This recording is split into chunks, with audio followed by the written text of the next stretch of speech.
We've seen significant reasons for believing that the doctrine of the Trinity is a poor explanation of God's nature. Now we're going to look at the Bible's picture of God, and particularly how God reveals himself in the world. We're going to start by looking at a simple way in which God reveals himself, something which doesn't have much in the way of controversy to it. We're going to look at the way God reveals himself through angels.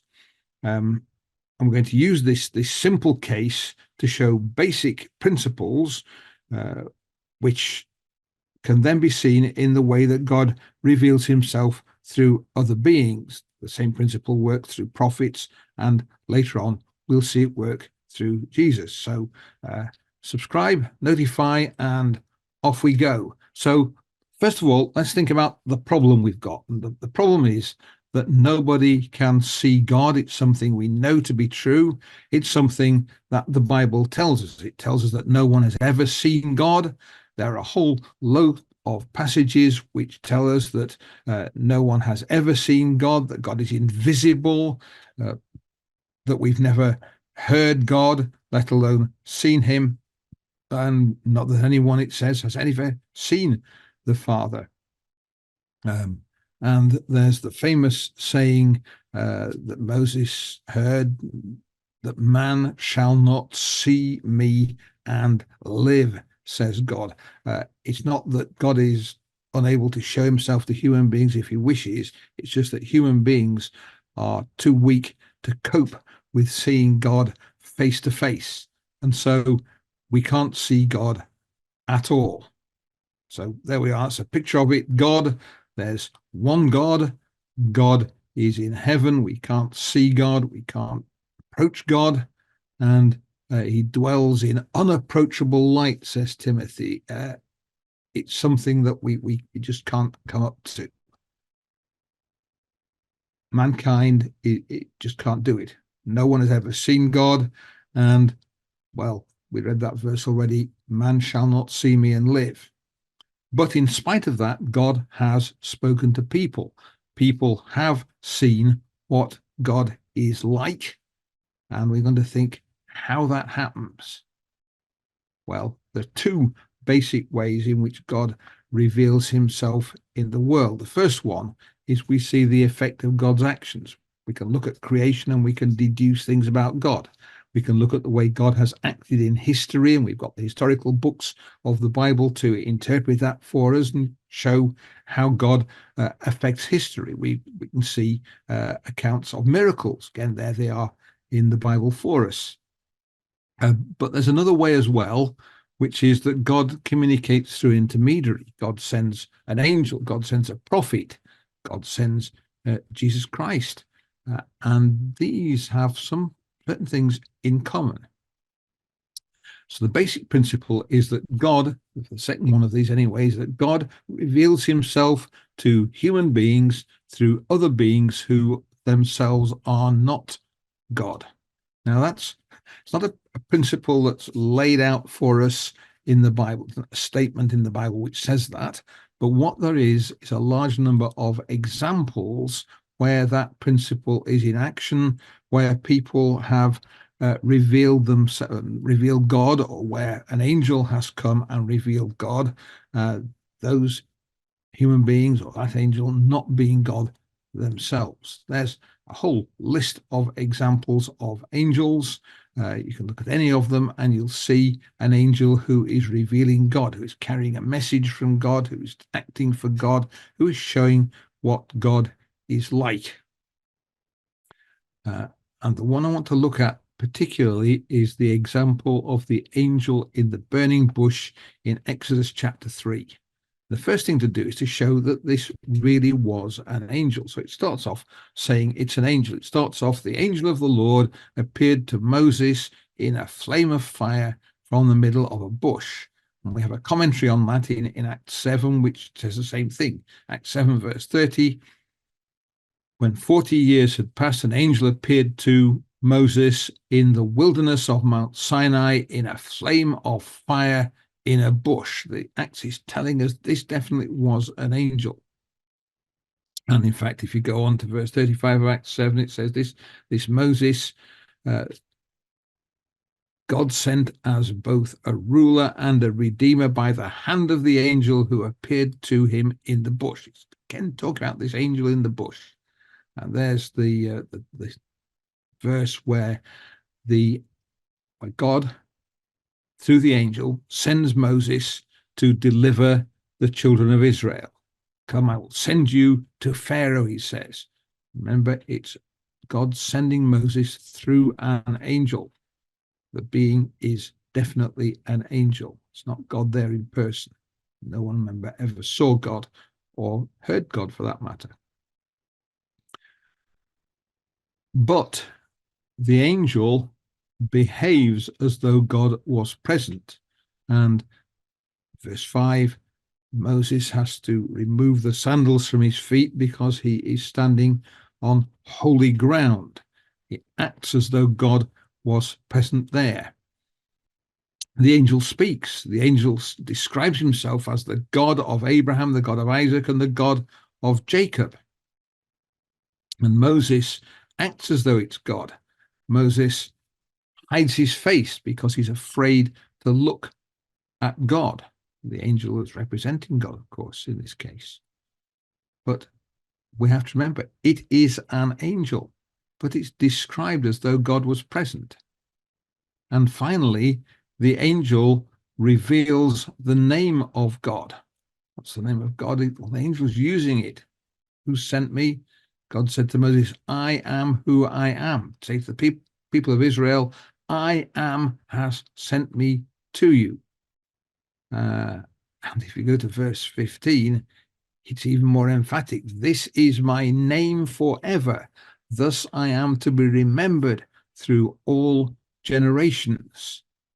But look in Acts 7, this man God sent to be both a ruler and a redeemer by the hand of the angel who appeared to him in the bush. Verse 14, I am has sent me to you. The angel is using this name. Say to the people of Israel, the Lord, it's the name of God there in capital letters. The Lord, the God of your fathers, the God of Abraham, the God of Isaac, the God of Jacob has sent me to you. But God is working through an angel. That's what Act 7 is telling us there. He even speaks as though God was present. He talks about God calling to Moses out of the bush. Moses was afraid to look on God, it says in verse 6. The words of the angel are described as being the words of God. There you are, quite a few verses there in that chapter. It's as though God was present in person, and people who read it carelessly may come to that conclusion. We know, though, that it's an angel. Acts 7 tells us, the chapter itself tells us that this is an angel. So what's going on? Well, the nice way of thinking about it is to think of the angel as being an image of God. The angel speaks God's words. It speaks as though God was there present speaking. It uses the name of God. It acts for God. It's described as God.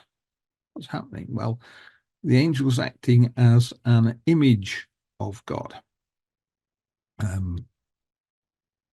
It actually says so in so many words. Numbers 12 is talking about what Moses saw. He says, God says, I'll speak to him mouth to mouth, clearly, not in riddles. He says, and he beholds the form of the Lord. And that word form, effectively, it's the word for an image. What's going on? Well, there's a modern example of someone looking at an image. You've got somebody who is watching an American politician on television. Someone comes into the room and says to the man that's sitting there, what are you doing? Say, oh, I'm looking at this particular politician and listening to it. Of course, he isn't looking at the politician. He's looking at a television screen. He's looking at the image of the politician on a television screen. If you look in the right-hand corner, the top right-hand corner of this video, you'll see an image of me speaking to you, and it's exactly the same thing. So someone would say, I'm looking at the John Thorpe speaking here. You're not. You're looking at some dots on a screen, but they look like me. They sound like me. They are my image. On this example, the man is looking at an image of an American politician. The angel is an image of God.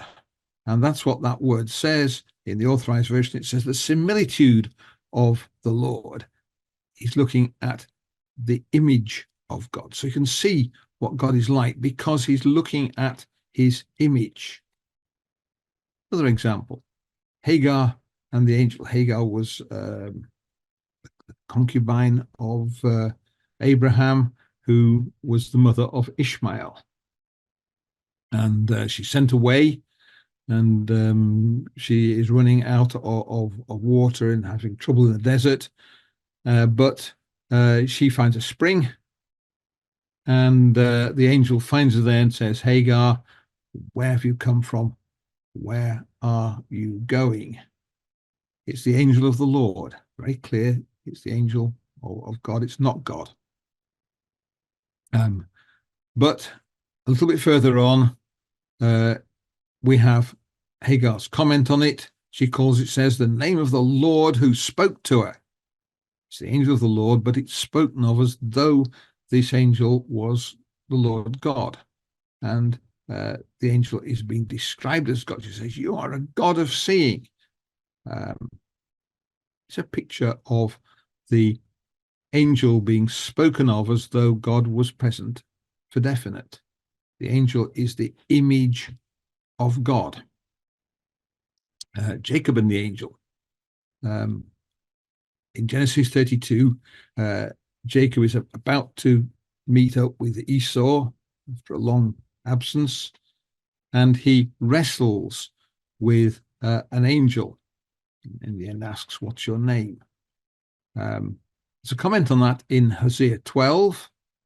It says of Jacob that he took his brother by the heel, his manhood, he strove with God, he strove with the angel and prevailed. So it says it's an angel he was struggling with. There he is, he's fighting an angel. And in fact, he beats the angel. But it also says it's God. What's happening? Well, the angel is representing God. And Jacob is wrestling with an angel who is the image of God, who is carrying God's presence. There's another one here, the angel who leads Israel through the wilderness. And again, very clearly, it's an angel. The angel is going on before the children of Israel through the wilderness as they cross towards the promised land. It's an angel, but it has the power to forgive. It could forgive. It won't do, but the fact that it's even open is an interesting thing about the angel. God says, my name is in him. So the angel carries the name of God. It uses God's name. And a rather interesting one, it refers to the voice of the angel. And he says, God says, if you carefully obey his voice and do all that I say, then I'll be an enemy to your enemies. The voice is the angel's voice, but the words are the words of God. The angel is speaking God's words. It's speaking as though God was present. He's acting as the mouth of God. And we could say the angel is God's agent. God is doing something through an agent, and the angel is this agent of God. But a more biblical way of putting it would be to say it was an image of God. This is the angel is acting so you can see what God is like. It's doing what God would do. It's showing us what God is like. It's an image of God. There's a reference, I think it's a reference to the Exodus there. It's talking about God looking after Israel in the past, and it's almost certainly a reference to the journey across the Sinai desert with God looking after Israel. And it talks about it being the angel of God's presence. So it's not just any old angel, it's an angel that is carrying the presence of God. And that's with Israel and is protecting them. So God's presence is with Israel, but it's with Israel through an angel. And the angel can do actions that we normally think of as being God's prerogative altogether. So the angel performs miracles. In Judges 13, you'll see there's a fairly minor miracle, but a miracle nonetheless, which is being performed by an angel. In Zechariah 3, the angel causes the sins of the high priest to be removed from him. In Judges 13, the angel accepts a sacrifice on God's behalf. In Exodus 3, verse 5, the angel is worshipped as though the angel was God. God acts through the angel, and the angel acts for God. The angel's actions are God's actions. The angel is the agent and the image of God. Well, an image shows what God is like. That's the point of an image. But the image is not the same as the substance. Television screen has an image of me on it, but that image is not the same as me. You can tell a difference. If you touch the image, it doesn't feel like me. The image will go away when this video finishes. It's not the same as the substance. The image and the substance are not the same. The angel is not God. It is the image of God. And in many ways, it's more than an image. The angel conveys the presence of God. And of course, it acts for God and does things for God. The image of me on the screen won't do anything apart from produce this talk. But the angel, acting as an agent, can actually do things and make things happen. So when the angel's revealing God, there are things it can do. It can speak God's words. It might speak for God. It might even speak as God. So it's described as God speaking, although it's God speaking through the angel. It can perform actions for God. It will do. It can use the name of God. There are various occasions where God says something, but it's an angel that is speaking. It's carrying the words of God, and it's carrying the name of God. And it might even be described as God acting or God speaking or even God being present. That's also part of what goes on with an angel who is revealing God. And the principle extends onwards. Remember, God reveals himself to human beings through other beings who are not themselves God. We've just taken angels as an example. We saw it with angels, but prophets. The prophet may say, "Thus says the Lord," and then deliver a message from God. It's as though God was speaking. Jesus Christ reveals God. It's not just a principle that extends to angels. It's a principle that's fundamental to the way God reveals himself, and hence fundamental to understanding what God is like. A quick illustration of it. So we've got God in heaven, we've got mankind who can't see God, can't approach God. There's a barrier between God and mankind, possibly a barrier brought about by sin, but a barrier which we can't overcome. But God can, and God does it by, if he wants to reveal something to us, he can reveal it through an angel. There's a different mechanism for God hearing mankind. That also happens, but angels are one of the ways that God acts in the world and reveals himself to mankind. Of course, the same principle works through prophets and Jesus. They reveal God to human beings as well. And so Well, we're going to look in another video at the same principle applied to Jesus, because Jesus fits this principle better than angels do. Everything that angels do, Jesus does better. We're going to look at that in another video. So I hope you enjoyed this. I hope that it's informative, something I want to think about. If you do like it, then you can always subscribe to the channel. You can look out for other videos on it. You can press notify so you get the next video, and let your friends know about it so that they can discuss it with you and see what they think about it. We've got a website there if you want to see who we are, and may God bless you always.